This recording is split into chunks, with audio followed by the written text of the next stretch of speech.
Hello दोस्तों, start science classes में आपका स्वागत है। आज हम पढ़ने वाले हैं आपका क्लास 12th में, जिसमें चैप्टर नंबर 5 का मैं लेक्चर वीडियो आपको प्रोवाइड कर चुका था। आज हम पूरा टॉपिक वाइज टॉपिक देखेंगे। चैप्टर का नाम है जैव विकास या केवल विकास कहा जाता है। इसमें आप हेडिंग है पृथ्वी की उत्पत्ति जैव विकास। तो इसमें नंबर पॉइंट आप याद रखेंगे, ब्रह्मांड की उत्पत्ति लगभग 2000 करोड़ वर्ष पूर्व हुआ है तथा ब्रह्मांड के संदर्भ में बिग बैंग का सिद्धांत ज़्यादा प्रचलित है। यानी इस पॉइंट में आपको 2 पॉइंट याद रखना है कि ब्रह्मांड की उत्पत्ति कितने वर्ष पूर्व हुई है, तो 20,000 करोड़ वर्ष पूर्व हुआ है। और दूसरा पॉइंट यह रखना है कि किससे प्रचलित है, तो बिग बैंग के सिद्धांत से प्रचलित है। अब अपने दूसरे पॉइंट को देखते हैं कि पृथ्वी की उत्पत्ति 4.5 मिलियन वर्ष पूर्व हुई थी। ऐसा माना जाता है कि पृथ्वी की उत्पत्ति कितने वर्ष मिलियन पूर्व हुई थी, तो 4.5 मिलियन वर्ष पूर्व हुई थी। और पृथ्वी की उत्पत्ति 50 वर्ष के बाद जीवन का उत्पत्ति हुआ है। क्या हुआ? जीवन का उत्पत्ति हुआ है। अब अपने हम अगले पॉइंट पे आते हैं। अब है क्या, जीवन की उत्पत्ति से संबंधित विभिन्न मत। तो सबसे पहला मत है विशिष्ट सृष्टिवाद का। तो इस मत के अनुसार पृथ्वी के जीवन की उत्पत्ति दैविक शक्तियों के द्वारा हुई है।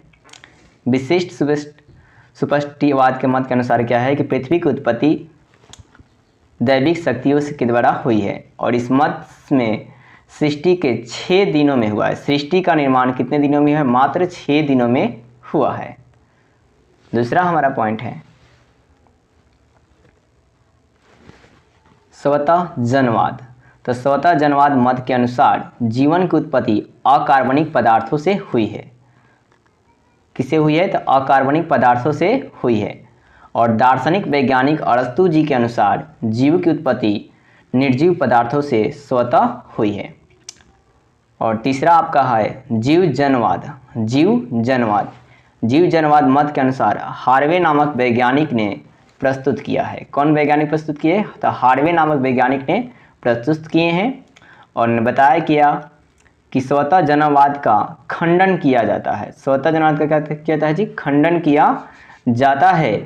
तो जीवों की उत्पत्ति पहले से विद्यमान जीवों के अंडों या बीजाणुओं से ही संभव हो पाता है।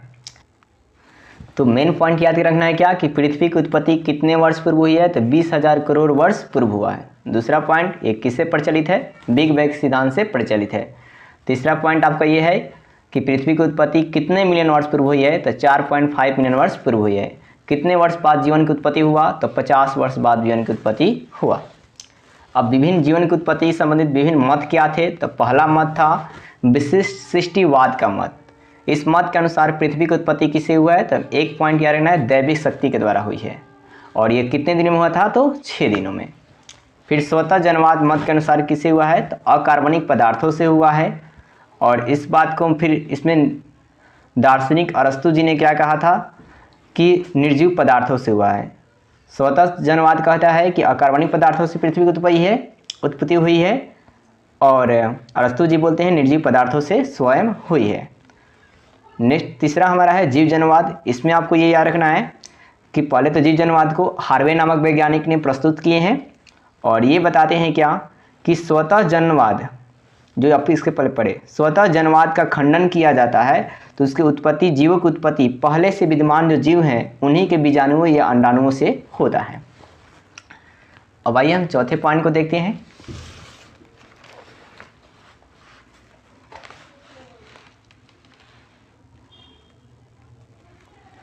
तो चौथा हमारा पॉइंट है ओपेरिन का सिद्धांत या प्राकृतिकवाद। ज़्यादातर इस नाम से प्रचलित है, प्राकृतिकवाद से। तो रूसी वैज्ञानिक AI ओपरिन जी ने, कौन जी? रूसी वैज्ञानिक AI ओपरिन जी ने जीवन उत्पत्ति पदार्थवाद में प्रस्तुत किए। किस वाद में प्रस्तुत किए? पदार्थवाद में प्रस्तुत किए। तथा इस कथन का वर्णन अपनी पुस्तक द ओरिजिन ऑफ लाइफ में किए। किसमें किए? द ओरिजिन ऑफ लाइफ में किए। तो आपसे पूछ लिया जाएगा द ओरिजिन ऑफ लाइफ कौन लिखे हैं, तो आप याद रखेंगे रूसी वैज्ञानिक ओपेरिन लिखे हैं। कौन लिखे हैं? रूसी वैज्ञानिक ओपेरिन। अब ओपेरिन हमारा नेक्स्ट पॉइंट है ओपेरिन तथा ओपरीन हॉल्डेन का सिद्धांत। हेडिंग क्या है जी? ओपरीन हॉल्डेन का सिद्धांत। इसमें पहला सिद्धांत इन्होंने क्या दिया, देखिए उन्होंने कहा क्या कि आदि वायुमंडल और परमाणु अवस्था, आदि वायुमंडल एवं परमाणु अवस्था। तो क्या पृथ्वी की उत्पत्ति 50 वर्ष पूर्व सूर्य और तारों के गैसीय पिंडों के अलग होने से हुआ है। ये बोलते हैं क्या कि पृथ्वी की जो उत्पत्ति हुई है वो आपके 50 वर्ष पूर्व जो सूर्य थे और जो तारे थे और उसमें गैसीय जो पिंड थे उनके अलग होने से हुआ है। और उस समय सूर्य और तारों का ताप 5 से 6,000 डिग्री सेल्सियस था। 5 से कितना था? 6,000 आपका डिग्री सेल्सियस था। फिर दूसरा इन्होंने सीधा पॉइंट क्या कहा कि सरल अकार्बनिक अणु का निर्माण हुआ। क्या हुआ उसके बाद? सरल अकार्बनिक अणु का निर्माण हुआ। तो है क्या कि आदि वायुमंडल में, मतलब बहुत सारे वायुमंडल में, आदि वायुमंडल में हाइड्रोजन 90% पाया जाता है। आदि वायुमंडल में हाइड्रोजन कितना परसेंट पाया जाता है? तो 100% पाया जाता है, जो ऑक्सीजन के साथ जल बनाता है। जो ऑक्सीजन के साथ क्या बनाता है? जल बनाता है।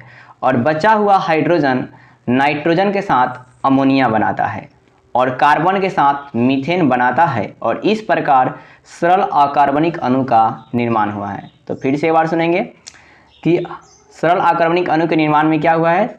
तो वायुमंडल में हाइड्रोजन 90% पाया जाता है, जो ऑक्सीजन के साथ जल बनाएगा। फिर आपका बचा हुआ हाइड्रोजन जो होगा नाइट्रोजन के साथ अमोनिया बना लेता है, NH3 बना लेता है, और कार्बन के साथ मीथेन बनाता है, यानी कि CH4 बनाता है। और इस प्रकार सरल अकार्बनिक अणु का निर्माण हुआ। तो दोस्तों, अगर वीडियो अच्छी लगी हो तो वीडियो को लाइक और सब्सक्राइब जरूर करें।